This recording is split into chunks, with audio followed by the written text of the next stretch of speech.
আপনাদের পার্বত্য এলাকায় জিনের উপাসনা হয়। এখন বললেন ভাই কেমন করে জানলেন?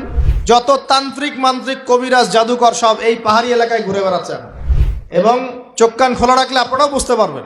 জিনের উপাসনা করলে অনেক কিছু ভেলকিবাজি দেখানো যায়। জিনকে আল্লাহ পাক কিছু ক্ষমতা দিয়েছে। জিন অনেক দূর থেকে দেখতে পারে। মনে করেন কেউ একজন এখানে বসে আছে, সে দাবি করছে যে সে অলৌকিক ক্ষমতার অধিকারী, অথচ ওর কাছে জিন আছে। কি আছে? জিন। এখন আপনি শুনেছেন যে অমুক জায়গায় অমুক বাবা আছে, সে অনেক বড় ক্ষমতার অধিকারী, তো যাই দেখি ওনার কি ক্ষমতা। এখন আপনি রাস্তায় আসছেন, তার সেই জিন তো আগেই দেখতে পাচ্ছে আপনি আসছেন দূর থেকে, সে আগে খবর দিল আসতেছে মক্কেল, ওই যে মক্কেল আসতেছে।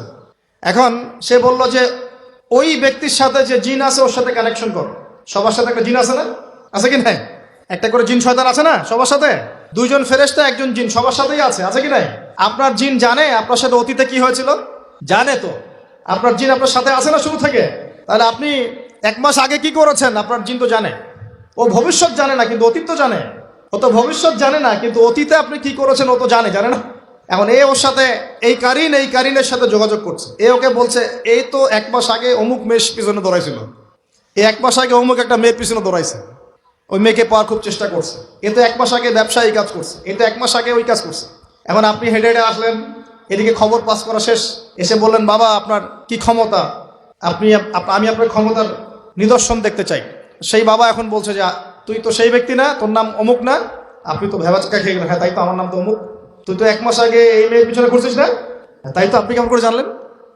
তুই 1 মাস আগে এই কাজ করছিস না? তাই তো, আপনি কেমন করে জানলেন? আপনার তো চোখ একদম আসমান উঠে গেল। বাপরে বাপ, সে তো আমার অতীতের সব বলে দেয়, তুই অমুক জায়গায় এটা পাপটা করছিস না, তুই এই জায়গাটা লুকায় রাখছিস না। ব্যাস, আপনার মাথা খারাপ। জিনের উপাসনা করে মানুষ অনেকেই। আর জিনরা কি করে, অনেক সময় আসমানের কাছে যায় সংবাদ নেয়ার জন্য। সূরা মুলক পড়েন, সূরা মুলকের 1ম পৃষ্ঠা পড়েন। আল্লাহ পাক ওদেরকে তাড়ানোর জন্য আসমানের মধ্যে এই উল্কাপিণ্ড নক্ষত্র নিক্ষেপ করেন। রুজুম আল্লিশ শায়াতিন, আল্লাহ বলেছেন এই নক্ষত্রগুলা আমি রুজুম আল্লিশ শায়াতিন, শয়তানদেরকে তাড়ানোর জন্য রেখেছি। সুবহানাল্লাহ। পৃথিবীতে অনেক কিছুই ঘটে, আমরা খালি চোখে বুঝতে পারি না। এখন কেউ যদি জিনের উপাসনা করে, জিনকে সন্তুষ্ট করার জন্য এই কুরবানি করে, তাহলে কি শিরক হবে কিনা? সেজদা কার জন্যে? অন্য কারোর জন্য করলে কি হবে? কুরবানি কার জন্যে? অন্য কারোর জন্য করলে কি হবে? কার নামে কসম করতে হয়? যদি অন্য কারো নামে কসম করি, এই যে এখন বাপের নামে কসম, মায়ের নামে কসম করেন কেন? কসম করা যাবে না এভাবে। মান হালাফা বিগাইরি ইসমিল্লাহি ফাকাদ কাফার, কেউ যদি আল্লাহ ছাড়া অন্য কারো নামে কসম করে সে কুফরি করবে। যদি কসম করতেই হয় আপনাকে আল্লাহরই কসম করতে হবে। যদি কসম করতে হয় কার কসম করবেন? আর আল্লাহর কসম করে কি মিথ্যা বলতে পারবেন? মিথ্যা বললে তখন কাফারা দেওয়া লাগবে। আচ্ছা, কাফারা কি? সবচেয়ে সহজ কাফারা হচ্ছে 3টা রোজা রাখা। কয়টা রোজা? 3টা। এখন কসম করবো আল্লাহর জন্য, দোয়া করেন কার কাছে? দোয়া কার জন্য?